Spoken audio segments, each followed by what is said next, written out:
Hi, I'm Tom Birkeland, author of An Introduction to the Policy Process and professor of public policy at North Carolina State University. I hope you enjoy the book, and I hope you find these videos useful. Well, hello and welcome back. And in this short video, we're going to describe the role of political parties in public policy making.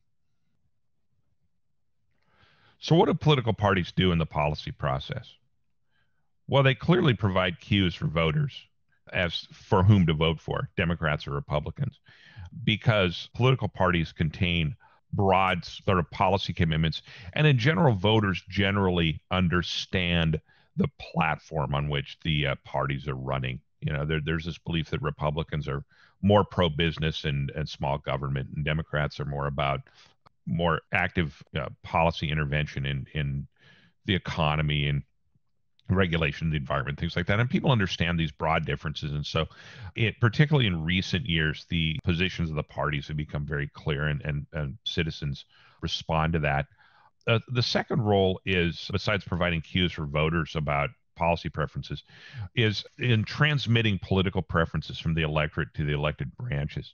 If the Democrats, for example, win a majority, that suggests a particular direction that the public would like policy to go. And if the Republicans win, it suggests a general direction of, or a general sense of the packages of policies that people would tend to favor and people would like to see the elected branches take up in public policy making. Now, here's some interesting things about public policy.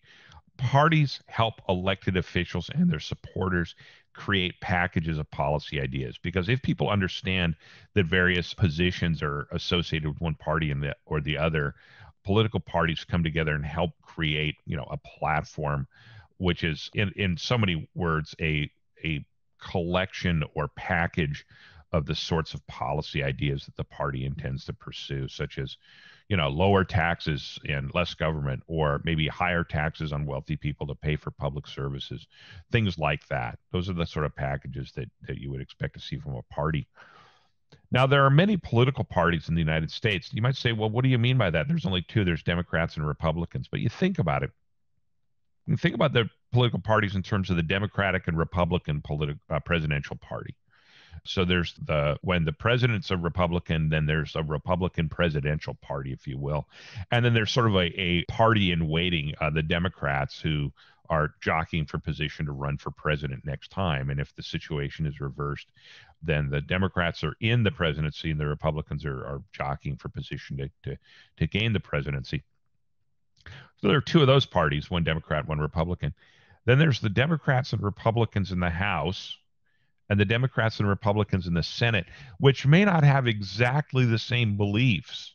As this video is being recorded, there seems to be a movement in the House of Representatives on the part of a large number of Republicans to contest the Electoral College vote when it's counted before Congress on the 6th of January.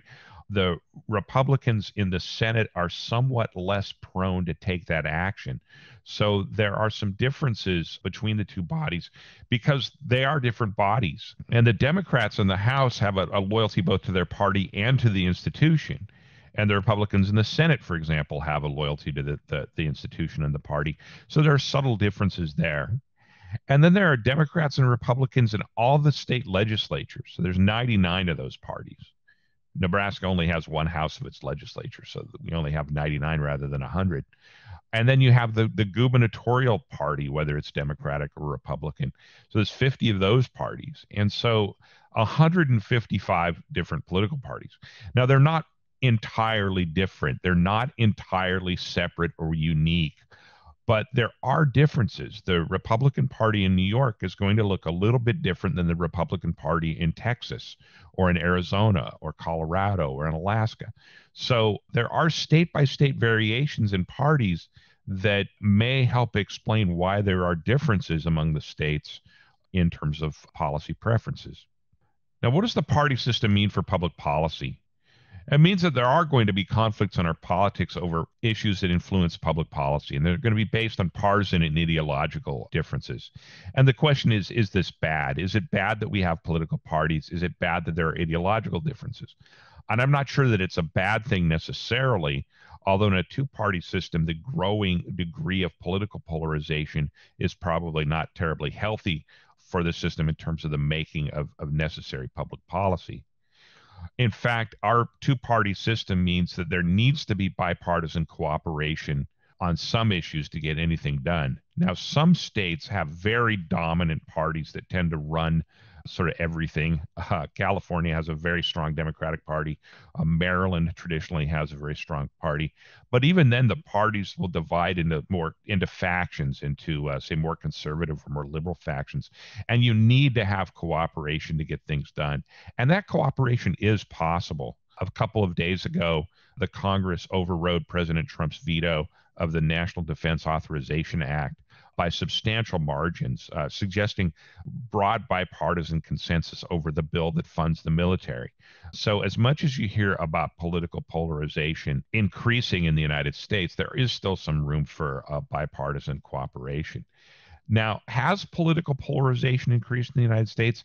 Political polarization in the United States has increased, and in Congress in particular, Democrats have moved more to the left and Republicans have moved even further to the right in terms of their ideological commitments, to the point where the two parties represent different ideological positions to a much greater extent than they did, say, in the 1960s, when you had conservative Democrats, generally from the South, and a number of liberal Republicans, particularly from the northeastern United States.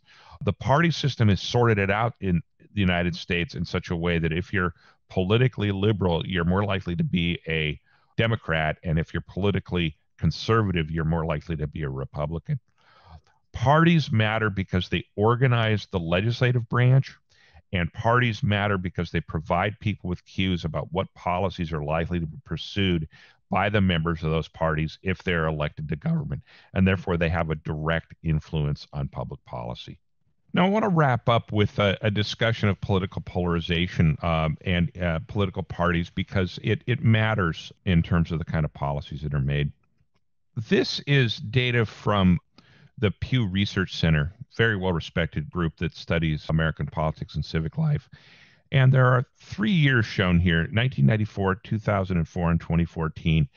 And what they display is ideological consistency of people's attitudes based on a set of questions.